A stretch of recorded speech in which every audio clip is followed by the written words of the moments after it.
अस्सलाम वालेकुम नाज़रीन। प्रोग्राम पाकिस्तान सुपर लीग जे 8 एडिशन के हवाले से KTN न्यूज़ से जो जारी है तक मुकम्मल अपडेट ॾियण वारो उन सिलसिलो अज भी जारी है। अॼु असां ज़िक्र कंदासीं गुज़िरियल मैचिस जो ऐं अॼु थींदड़ मैच जो। गुज़िरियल ॾींहुं मुल्तान सुल्तान जी पॉइंट्स टेबल ते सभिनी खां वधीक हुई, पर उनखे अनएक्सपेक्टेड चइजे, यानी कराची किंग्स की टीम एक तरफ़े मुक़ाबलेबाज़ शिकस्त ॾेई, कंहिंखे भी एतिरी उम्मीद न हुई। तो ॿिए तरफ़ शानदार कामयाबी हासिल कई लाहौर कलंदर्स की टीम, उन पेशावर ज़ल्मी टीम के 40 रन से शिकस्त ॾेई छॾी। ओवरऑल इन समूरे मामले ते ॻाल्हाइण लाइ असां सां जेकी शख़्सियत गॾु हूंदी आहे, तज़िया निगार सुलेमान खान साहब असां सां गॾु आहे। असांजी कोशिशि हूंदी त टेलीफोन लाइन ते जेके से फ़याज़ बुखारी ऐं असगर अज़ीम के भी असां वठूं, ऐं उहे भी सीनियर स्पोर्ट जर्नलिस्ट ऐं तज़िया निगार आहिनि, उन्हनि भी इन्हनि मैचिस के ॾिठो आहे। सब खां पहिरियों प्रोग्राम की शुरुआत कयूं था सुलेमान खान साहब। सुलेमान साहब, thank you so much again, अगर अपना कीमती टाइम दिया और बड़ी मेहरबानी है, आप मुसलसल मसरूफियत के बावजूद अपना कीमती टाइम निकाल के हमें देते हैं। कल हम साथ ही गए थे स्टेडियम और साथ ही मैच देखा था, लेकिन जो एक्सपेक्टेशंस थी मुल्तान सुल्तान और कराची किंग्स की, अब पॉइंट टेबल पे कराची किंग्स को ये था कि अगर कल का मैच वो हार जाता तो शायद उनका आगे आना बड़ा मुश्किल हो जाता, लेकिन कल उन्होंने मैच जीता और बड़ा ज़बरदस्त मैच जीता। ओवरऑल कराची किंग्स की कामयाबी का सहरा किसको देंगे, मुल्तान की ख़राब बैटिंग को या कराची किंग्स की बैटिंग बॉलिंग को? नहीं, कराची किंग्स के जो बॉलर्स थे उन्होंने बड़ी अच्छी बॉलिंग की, विकेट का फ़ायदा उठाया। शमसी ने और शुएब मलिक ने मुल्तान सुल्तान की जो बादशाहत थी उसको यानी उसको ठेस पहुंचाया, उनकी विकेटें उखाड़ के फेंक दी। शायद मुल्तान सुल्तान के जहन में शायद ये था कि हम मैच जीते हुए आ रहे हैं, ओवर कॉन्फिडेंस, और उन्होंने जितने मैचेस खेले हैं शायद एक वजह उसकी ये भी हो कि वो नाइट के थे या दिन का मैच था, तो ये वजह कोई भी हो, लेकिन हम ये देखेंगे कि आखिरकार कराची किंग्स ने मुल्तान सुल्तान को झटका दे दिया है, बहुत बड़ा झटका दिया। लेकिन टास का किरदार हमने देखा, जैसे डे का मैच था वही फ्रीक्वेंसी हमें नज़र आ रही थी मुल्तान सुल्तान की टास जीत के पहले फील्डिंग करने की, और यहाँ भी डे के मैच में भी उन्होंने ये कहा, हालांकि ड्यू का फैक्टर नहीं था, बाद में बैटिंग का फैक्टर नहीं था, लेकिन आपकी बात कि वो ओवर कॉन्फिडेंस लग रहे थे या फॉर्म में थे, तो उनको पता था कि शायद हम ये स्कोर चेस कर लेंगे। लेकिन टास जीत के पहले फील्डिंग करने का फैसला जो था मोहम्मद रिजवान का, उसको कैसा देखते हैं डे के मैच में? वो गलत था। उसके जहन में ये था कि यार टॉस से मेरे लेने देने नहीं है, जैसे भी हो हम कामयाब हो जाएंगे। अच्छा। लेकिन टॉस ने बड़ा अहम किरदार अदा किया है। बज़ाहिर तो जैसे कराची किंग्स भी खेल रहा तो लग रहा था कि यार एक बड़ा स्कोर होगा, तो वहाँ पर भी मुल्तान सुल्तान ने उन्हें रोक के रखा कि ख़ास तौर पर एहसानुल्लाह ने दो विकेटें ली और 4 ओवर में 22 रन दिए सिर्फ। तो अगर एहसानुल्लाह को भी मार पड़ती तो ये स्कोर थोड़ा और ऊपर चला जाता। असगर अजीम साहब हैं हमारे लाइन पे, जैसा सां राब्तो बाल थी वियो आहे। असगर अजीम साहब सां हाणे ॻाल्हि ॿोल कंदासीं इन इवेंट के हवाले सां। असगर साहब सलाम अलैकुम। असगर अजीम साहब सलाम अलैकुम। कम आ रही है मुजाहिद? सलाम अलैकुम असगर साहब, आवाज़ आ रही है आपको अभी हमारी? अभी भी बहुत कम है मुजाहिद, थोड़ी सी अपनी देर बिल्कुल हम कहेंगे आवाज़ आप तक सही पहुँचे।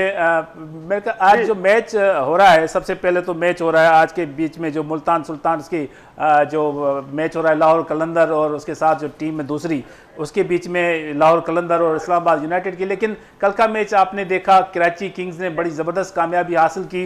क्या कहेंगे? सुलेमान खान भी हमारे साथ स्टूडियो में मौजूद हैं। तो कल का मैच आप समझते हैं कि कराची किंग्स को ऐसे ही जीतना था या मुल्तान सुल्तान ओवर कॉन्फिडेंस हो गया था? देखिए मुजाहिद भाई, बहुत शुक्रिया आपका और सुलेमान को भी मेरा सलाम। वालेकुम सलाम असगर भाई, बहुत बहुत शुक्रिया आपका। वालेकुम अस्सलाम। बात यह है कि कराची किंग के पास खोने के लिए तो कुछ भी नहीं है।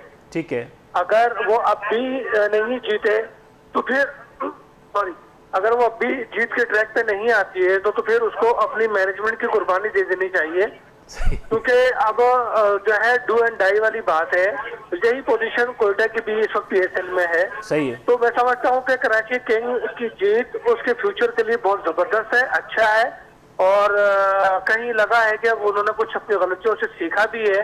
तो अच्छी जीत है, अच्छी परफॉर्मेंस रही उनके प्लेयर्स की।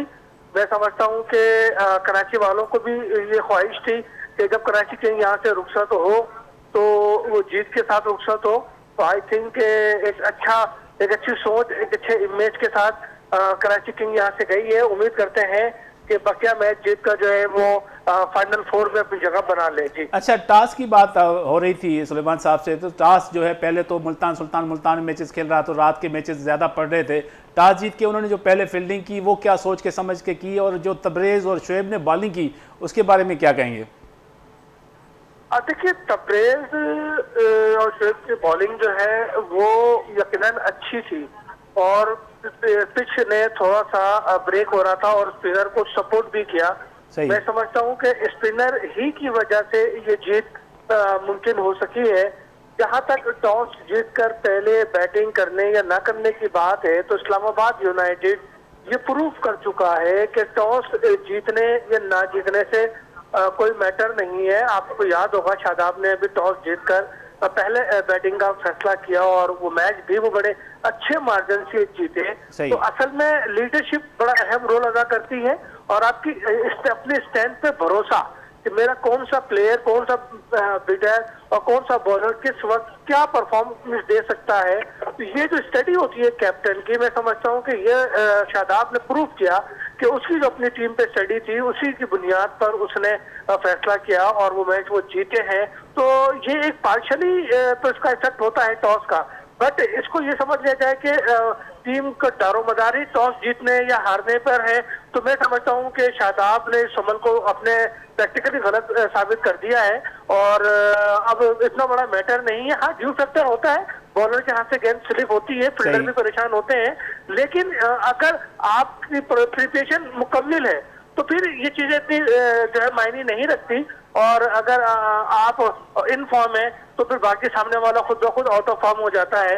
तो यही कुछ हो रहा है और टॉस की अहमियत अपनी जगह, लेकिन इस पर डिपेंड नहीं कर सकते। जी बिल्कुल सही कहा, लेकिन 167 रन करना कराची किंग्स के लिए आपने समझते हैं कम स्कोर था या डिफेंडिंग स्कोर था? डिफेंड तो कर लिया उन्होंने, मैच जीत लिया, लेकिन एक्सपेक्टेशंस के हवाले से आप समझते हैं कि रन कुछ ज्यादा होने चाहिए थे तो मैच में और फायदा होता? जी, मैं सिर्फ कल के मैच ही की बात नहीं बल्कि मैं तो हर T20 मैच को समझता हूँ कि अब 200 नियर स्कोर तो होना चाहिए, क्योंकि जितनी क्रिकेट हो रही है और जितनी जिद्दत आ गई है और जितने नए शॉट जो है विकेट जो है वो इस्तेमाल कर रहे हैं और जिस एक्शन में नजर आ रहे हैं, तो उसमें तो अब T20 में 160 170 वाला स्कोर तो अब जो है बहुत पीछे रह गया। अब तो हमें 200 के नियरेस्ट या उससे प्लस पे जाना चाहिए, जैसे कल 241 बना, तो इस पे जाना चाहिए। और जो बिटर्स हैं उनकी जो बैटिंग परफॉर्मेंस है वो अब देख लें कि आजम की इनिंग और फिर फखर की इनिंग, दोनों ने ये मैसेज दिया कि पाकिस्तानी बिटर्स भी उस तरह से बल्लेबाजी कर सकते हैं T20 में जैसे हम वर्ल्ड में देखते आए हैं। आजम खान की जो इनिंग थी वो दुनिया में, पाकिस्तान में तो हमने किसी को नहीं देखा कि वो इस तरीके से T20 में बैटिंग करता हो और बॉलरों का इस तरह से जुलूस निकालता हो, वो इतना भुरकस निकाला उसने। इसी तरीके से कल फखर ने भी जो है आउटस्टैंडिंग परफॉर्मेंस दी है, 96 रन बनाए। तो मैं समझता हूँ कि ये दोनों इनिंग जो है हमारे जो बैट्समैन है उनके लिए एक मैसेज है कि अब पाकिस्तान में उस माइंडसेट की जरूरत है T20 क्रिकेट में जो जिस माइंडसेट पे पूरी दुनिया चल रही है। अब सबको कोई भी बैट्समैन हो, वो खासकर जो ऊपर आते हैं या जो टॉप 6 ओवर में जो है बैटिंग करते हैं, तो मैं समझता हूँ कि उनको सबको जो है अपनी इस्लाह करने की जरूरत है। जब जदीद क्रिकेट खेलनी है, T20 के मिजाज से खेलनी है, तो इसी हिसाब से बैटिंग करनी चाहिए। 167 का रन मेरे हिसाब से तो कम था, विकेट ने अगर सपोर्ट कर दिया और स्पिनर चल गए हैं और खासकर ऑल टाइम ग्रेट शोएब ने जो परफॉर्मेंस दी है, मैं समझता हूँ कि वो बहुत अहम परफॉर्मेंस है कराची के लिए। बिल्कुल सही कहा। लाहौर कलंदर की आपने बात की, जिस तरह से फखरुज़्ज़मान ने बैटिंग की, उसके साथ जो बैटिंग की अब्दुल्ला शफीक ने, नो डाउट बड़ी ज़बरदस्त, इसाम ब्लैंक ने भी 47 रन किए। लेकिन बॉलिंग की हम बात करते हैं, जिस तरह से शाहीन शाह अफरीदी ने बॉलिंग की, 5 विकेटें ली, तो उसका आप क्रेडिट नहीं देते क्योंकि 201 रन तो करने में कामयाब हो गई थी पेशावर ज़ल्मी की टीम भी, लेकिन जो बॉलिंग की है शाहीन शाह अफरीदी ने वो भी क्रेडिबल थी। देखिए बिल्कुल, आपने क्योंकि बैटिंग के हवाले से बात की थी तो मैंने अपनी गुफ्तगू को बैटिंग तक ही महदूद रखा। सही। अगर आप बॉलिंग की बात करते हैं तो इस वक्त सबसे बेहतरीन जो बॉलिंग अटैक है वो लाहौर के पास ही है। सही। वो के इस्लामाबाद और कराची किंग पेपर पे तो बहुत अच्छी है बॉलिंग के एतबार से, लेकिन बॉलिंग जो स्टैंड, अगर असल मायनों में मैच विनिंग स्टैंड जो है वो इस वक्त लाहौर कलंदर के पास है।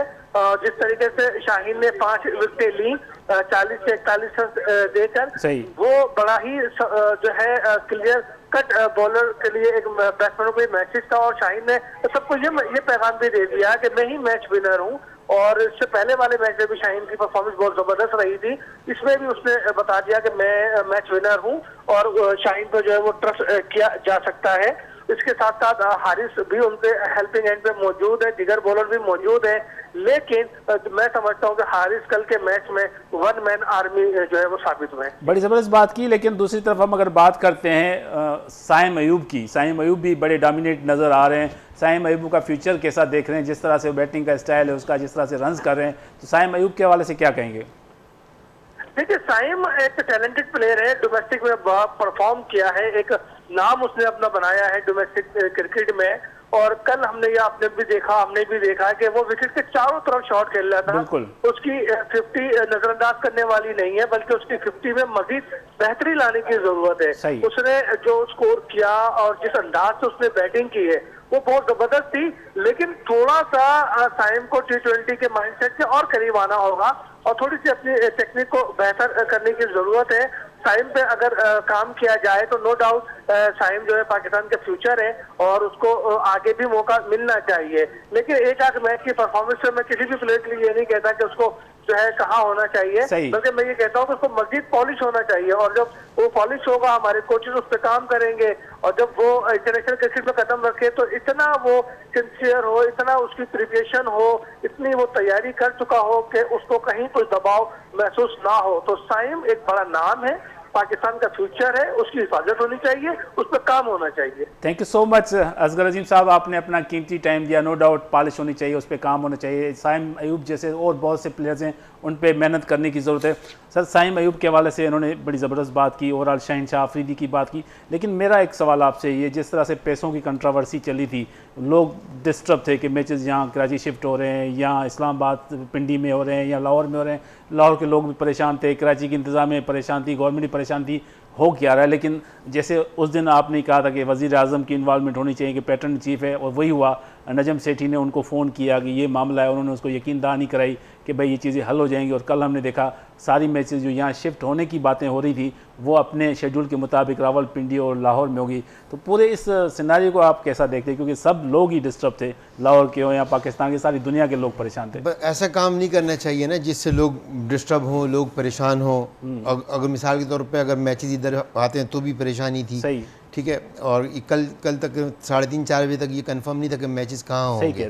तो सारी चीज़ों को तरतीब देना चाहिए और उसमें पंजाब गवर्नमेंट जो है ना मुबारकबाद के मुस्तहिक है कि उसने कदम उठाया और पंजाब की आवाम के लिए बेहतरीन इक़दाम किए। और ये लाइटें जो रोडों पर लगेंगी, इससे शहर भी रोशन होगा और अमन व अमान की जो सूरत हाल है वो भी बेहतर होगी। ये तो बड़ी ज़बरदस्त बात है। लेकिन कल गवर्नर कामरान टसूरी साहब भी आए थे स्टेडियम में मैच में, उन्होंने बात की थी। उन्होंने कहा था कि अगर PCB को कमाई होती है, PCB को अगर पैसा बचता है तो उसको भी गवर्नमेंट के साथ ताउन करना चाहिए। तो आप नहीं समझते हैं कि पाकिस्तान क्रिकेट बोर्ड इतना पैसा कमा रहा है तो उसको भी अपनी इनपुट देनी चाहिए? वो जो कमा रहा है वो उसकी अपनी प्रॉपर्टी है, वो अपने क्रिकेट से कमा रहा है, लेकिन सिक्योरिटी तो गवर्नमेंट दे रही है। तो सवाल से उनको गवर्नमेंट को इसका एक फंड है ना, गवर्नमेंट को चाहिए कि वो अपने माल में से दे, वो उसका काम है तहफ़्फ़ुज़ देना, वो उसका काम नहीं है। अब मिसाल के कल कोई और इदारा कमाना शुरू कर देगा तो उसको क्या कहेंगे, यार आप भी खर्चा करो। सही है, वो टैक्स दे रहा है, वो आपको फैसिलिटेट कर रहा है। सही है, वो टैक्स न दे और फिर आप उसको कहो,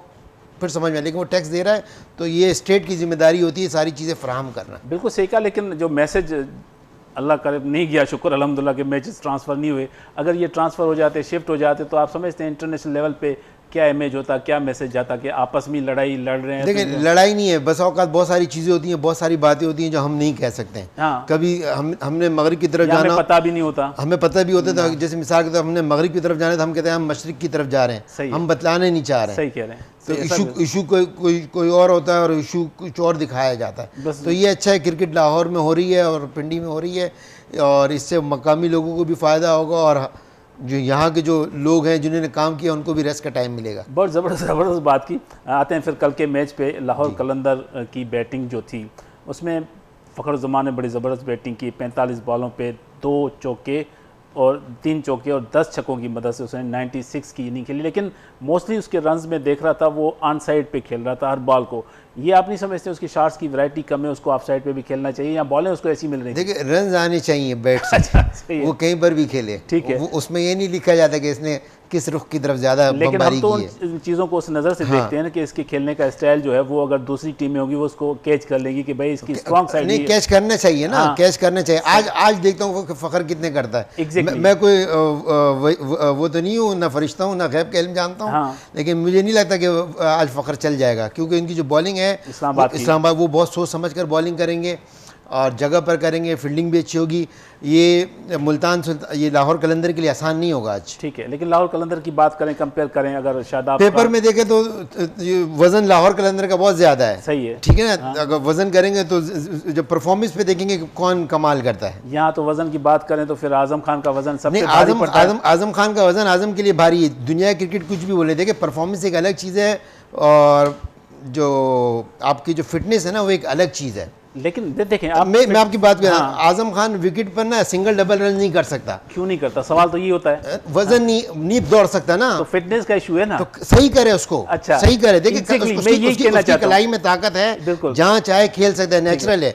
अगर उसके वालिद साहब या पाकिस्तान क्रिकेट बोर्ड या फ्रेंचाइज उसको इसी तरह क्रिकेट खिला रहे हैं ना, तो आप उस बच्चे से ज्यादती कर रही है। ऐसा ही है, एक आपका बच्चे में बड़े टैलेंटेड, बड़ा फर्माबरदार है, पढ़ता नहीं है, खाली देख लेता है, भाई यार ये तो पास हो गया, 100 मिनट से 100 आ गए। लेकिन कल को जो प्रैक्टिकल लाइफ में आके क्या करेगा? क्या आजम खान सारी उम्र क्रिकेट खेलेगा? नहीं, मुझे एक सवाल का जवाब दें। उसकी फिटनेस पे नो डाउट कमेंट्स आते हैं कि भाई फिटनेस का लेवल उसको मैच करनी है, उसको इंजरी होगी। मैं आपको बता दूं, अभी यंग है ना, 2-3 साल बाद शायद ऐसा ना हो कि चलने के काबिल हो। जब वो चलेगा नहीं ना तो ये फ्रेंचाइज भी और क्रिकेट बोर्ड भी मुजरिम होगा। फर्ज करें उसकी हड्डी टूट जाती है, कोई मसल पुल हो जाता है, सही है, कौन ठीक करेगा उसको? मैं वही कह रहा हूँ ना, एक तो फिटनेस का इशू है, दूसरा परफॉर्मेंस का। तो आप समझते हैं कि फिटनेस पे परफॉर्मेंस भारी है या भारी नहीं है? हर चीज की रिक्वायरमेंट है। देखें एक आदमी में बड़ा टैलेंट है और एक उस मुल्क का आइन और कानून, उस मुल्क का आइन और कानून कहते हैं भाई आपके पास डॉक्यूमेंट्स हैं तो आप हमारे पास आए। सही है। वो बोलते नहीं मेरे पास तो टैलेंट है, मेरे पास सब कुछ है। वो बोलते हैं अगर वो मुल्क करप्ट नहीं होगा तो उसको नहीं आने देगा। सही है, अकॉर्डिंग टू रूल लॉ के हिसाब से। पाकिस्तान क्रिकेट बोर्ड कहता है भाई आपका फिटनेस टेस्ट होगा। मैं कहता हूँ ये फिटनेस टेस्ट इस एज में कभी भी ये 100 दफा भी पैदा हो जाए नहीं कर सकता। सही है। तो इसकी क्रिकेट जो पाकिस्तान क्रिकेट बोर्ड ने एक जो क्राइटेरिया बनाया हुआ है उस पर ये नहीं उतरता, तो ये कभी भी पाकिस्तानी टीम का हिस्सा नहीं बनेगा। लेकिन दूसरी तरफ अगर उसके परफॉर्मेंस की क्राइटेरिया देखते हैं तो परफॉर्मेंस तो बड़ी जबरदस्त दे रहा है। आप तो काम परफॉर्मेंस से होना चाहिए। नहीं, ये ऐसा नहीं होता भाई। ऐसा है कि एक बंदे को बड़ी अच्छी गाड़ी चलाए, लाइसेंस नहीं है ना, सही है, तो सरकार बोलेगी भाई नहीं लाइसेंस लो, ये लाइसेंस ले, फिटनेस का लाइसेंस ले। ठीक है, पीसीबी क्लियर करता है इस वेट के साथ, है ना। फिर ऐसे और जो बच्चे जिनकी फिटनेस नहीं है उनको भी लाए। अगर वो परफॉर्म करते हैं तो फिर उनको भी अगर नहीं फिटनेस देखें, हम ये नहीं करेंगे कि यार ये परफॉर्म कर रहे हैं तो फिटनेस मैयार नहीं है। फिटनेस मैयार है, फिटनेस मैयार। देखें एक चीज आपको बताऊं टेक्निकली तौर पे, आपने कभी सुना कि निडाल उसको इंजरी क्यों होती है? राफेल निडाल क्यों होती है इंजरी? उसके शॉट बैक कभी यूं मारता है, कभी यूं मारता है ना, 6 महीने में 1-2 इवेंट। और फेडरर पूरे साल खेलता है, क्यों? उसके अकॉर्डिंग टू द शॉट, उसके मसल, उसका फुटवर्क, उसका बैलेंस, वो उसको लेकर चलता है, वो लॉन्ग टर्म चलता है, उसको प्रॉब्लम नहीं होती। ये भी बच्चा है। इसको यहाँ से शुरू करते हैं। फयाज बुखारी साहब हमारे पास लाइन पे हैं। अस्सलाम वालेकुम फयाज बुखारी साहब। वालेकुम अस्सलाम, कैसे हैं आप? बिल्कुल ठीक ठाक, thank you so much again, आपने अपना कीमती टाइम दिया। सर आपने कल का मैच भी देखा, दोनों मैचेस आपने देखे, हम भी साथ थे, लेकिन एक सवाल जो उठ रहा है फिटनेस के हवाले से, आजम खान की फिटनेस के हवाले से, सुलेमान साहब हमारे साथ हैं, वो कह रहे हैं कि फिटनेस पहले उसके बाद परफॉर्मेंस। आप क्या सजेस्ट करेंगे कि फिटनेस की क्राइटेरिया अहमियत रखती है या परफॉर्मेंस की क्राइटेरिया अहमियत रखती है? जी बिल्कुल, मैं भी इनसे सहमत हूँ और इनकी बात को बिल्कुल मुत्तफिक हूँ इस बात से कि फिटनेस जो है वो ज़रूरी है, क्योंकि जो है अगर फिटनेस नहीं होगी तो कीपरिंग जो करते नजर आते हैं तो उससे भी थोड़ा सा डाउट नजर आता है, क्योंकि इस तरीके के बहुत पहले भी हमारे साथ बड़ी बड़ी मिसालें गुजरी हैं जिनके इतने बड़े से जिस्म होता था, मोटे से होते थे, हेल्दी होते थे, इंतजाम उल हक, लेकिन उसके बावजूद वो खेलते जरूर थे, लेकिन उनसे फील्डिंग इतनी अच्छी और बेहतर नहीं हो सकती थी। लेकिन वो दौर अलग था, वो टेस्ट मैच और ओडीआई का मैच का दौर हुआ करता था। लेकिन आज जो है वो मॉडर्न क्रिकेट आ गई है, लोग तेज रन तो जरूर बनाते हैं लेकिन सिर्फ अपने बिग शॉट पे छक्के और चौके की मदद से नहीं, बल्कि उनको रन भी मैनिपुलेट करने होते हैं और विकेट टू विकेट चलना होता है, सिंगल डबल भी करने होते हैं। और अपनी अगर फील्डिंग की बात की जाए तो कीपरिंग में जैसे मोहम्मद रिजवान है जितने एक्टिव नजर आते हैं, मोहम्मद हारिस जितना एक्टिव नजर आता है, इतना आजम खान एक्टिव नजर नहीं आते, डाइव लेते हुए या कैच करते हुए, कोई आउटस्टैंडिंग कैच या बहुत भागते हुए कैच करते हुए नजर नहीं आते। वो विकेट के पीछे खड़े जरूर रहते हैं, लेकिन उनसे बहुत ज्यादा जो है वो अपनी भारी भरकम शरीर की वजह से जो है वो इतना ज्यादा डाइव नहीं लगाई जा सकती। तो आजकल मॉडर्न क्रिकेट का जो डिमांड है उसको भी समझना होगा कि फिटनेस बहुत जरूरी है। सिर्फ बिग शॉट खेल लेने से, छक्के चौके मार लेने से जो है वो, अगर आप बर्गर्स और पिज्जा और जंक फूड भी खाते रहें और फिटनेस के ऊपर तवज्जो ना दें, एक बेहतरीन एथलीट जो होता है वो दिखने में अपनी बॉडी का जो है वो बहुत ज्यादा ख्याल रखता है। तो इस बात से मैं बिल्कुल मुत्तफिक हूँ कि फिटनेस बहुत ज्यादा जरूरी है, अहम है, और उसके बाद परफॉर्मेंस दिखनी चाहिए। बिल्कुल सही कहा, ज़बरदस्त फिटनेस से कोई कंप्रोमाइज़ नहीं होना चाहिए। यही हमारे सुलेमान साहब भी कह रहे हैं कि फिटनेस जो लेवल है वो उसको पहले क्राइटेरिया होना चाहिए, क्योंकि अगर फिटनेस नहीं होगी तो आप किसी भी क्राइटेरिया में नहीं आते। जैसे लाइसेंस आपके पास नहीं है और आप मैच खेल रहे हैं। कल का मैच आपने देखा, कराची किंग्स ने बड़ा ज़बरदस्त कमबैक किया और मुल्तान सुल्तान जो फेवरेट अभी तक है, लेकिन उसके अनएक्सपेक्टेड रिजल्ट हमने सामने देखे कराची किंग्स को। आपको उम्मीद थी कि कराची किंग्स इस तरह से 66 रन से मैच जीत जाएगा? अच्छा, इसमें जो क्रेडिट है वो तबरेज शम्सी को जाता है, क्योंकि उनको काफी मैचेस से जो है वो बिठा के रखा गया, क्योंकि वो एक बहुत शानदार और अच्छे बॉलर है। लेकिन उसके बावजूद जो है वो ओवरसीज प्लेयर्स में इमरान ताहिर को जो है वो खिलाया गया, उनसे परफॉर्मेंस नहीं होती रही, लेकिन फिर भी मुस्तकिल उन पर बोझ डाला जाता रहा और उनको 4 मैचेस खिला दिए, लेकिन उसके बावजूद उनकी परफॉर्मेंस इतनी खास नहीं रही। जबकि अगर तबरेज शम्सी की बात की जाए तो कल उन्हें पहली बार जो है वो कराची किंग्स की टीम में शामिल किया गया और उन्होंने जिस तरीके से बॉलिंग कराई, ऐसे ही एक बॉलर की कमी कराची किंग्स को हमेशा से महसूस होती दिखाई दी, क्योंकि मोहम्मद आमिर एक एंड से बॉलिंग कराते थे, वो रन जरूर रोकते थे, लेकिन उनके पास जो है वो फिटनेस का इशू, इंजरी का इशू लगा रहता था। उसके बाद जो है वो मीर हमजा की बात की जाए तो वो भी उंगली में उसके चोट लगने की बात, वो भी नहीं रहे। उसके बाद बॉलर जो है वो इनके पास कोई कराची किंग्स के बाद खास नजर नहीं आ रहे थे। आमिर यामीन जो है वो एक्सपीरियंस जरूर है, लेकिन वो इतने ज्यादा रन जो है वो खा रहे थे, बहुत ज्यादा विकेट हासिल नहीं कर रहे थे, क्योंकि विकेट टेकिंग बॉलर जो होता है वो एक ओवरसीज प्लेयर ने उसने वहां पे शो किया कि तबरेज शम्सी एक शानदार स्पिन बॉलिंग कराते दिखाई दिए। जबकि उन्होंने बीच में मोहम्मद शुएब मलिक ने भी बहुत अच्छा रोल प्ले किया, लेकिन शुएब मलिक से भी काफी टाइम से वो बॉलिंग नहीं करवा रहे थे, उन्हें एक्सपेरिमेंट नहीं कर रहे थे, ट्राई नहीं कर रहे थे।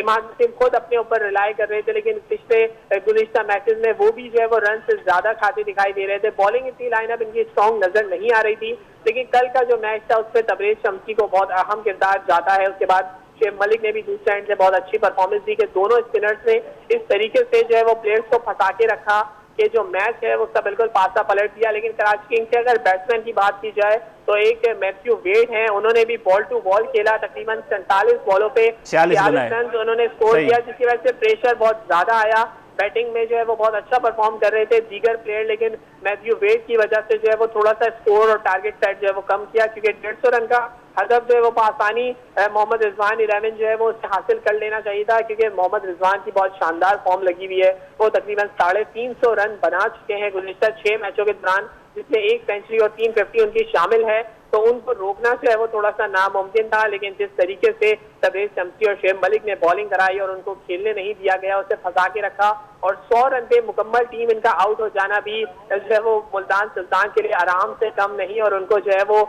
अब अलार्म की घंटी बजने लगी है, क्योंकि उनके पास जो है मिडिल ऑर्डर में खुशदिल शाह और नीचे दीगर प्लेयर जरूर मौजूद है, लेकिन कोई भी परफॉर्म करता दिखाई नहीं दे रहा सिवाय मोहम्मद रिजवान के। और ऊपर से मोहम्मद रिजवान मैच खत्म कर देते हैं तो उनको नीचे प्लेयर्स का मौका नहीं लग रहा था, लेकिन जैसे ही मौका लगा तो खुशदिल शाह समेत सब प्लेयर्स एक्सपोज हो गए। लेकिन एक चीज़ सुलेमान साहब ने बड़ी ज़बरदस्त पॉइंट आउट की कि कल के मैच में जो विकेट का बिहेव था वो स्पिनर्स को सपोर्ट कर रहा है। जैसे तबरेज़ की बात की, शुएब मलिक की बात की, इमाद वसीम की बात की, तो ट्रेंड नज़र आ रहा था बड़े मैचेस के बाद हमें विकेट स्पिनर्स को सपोर्ट करते हुए नजर आई। एग्री करते हैं सुलेमान साहब की इस बात से? नो डाउट परफॉर्मेंस तो स्पिनर्स ने दिए, तो विकेट का बिहेव भी आप समझते हैं कि मुल्तान सुल्तान के लिए परेशान कौन रहा?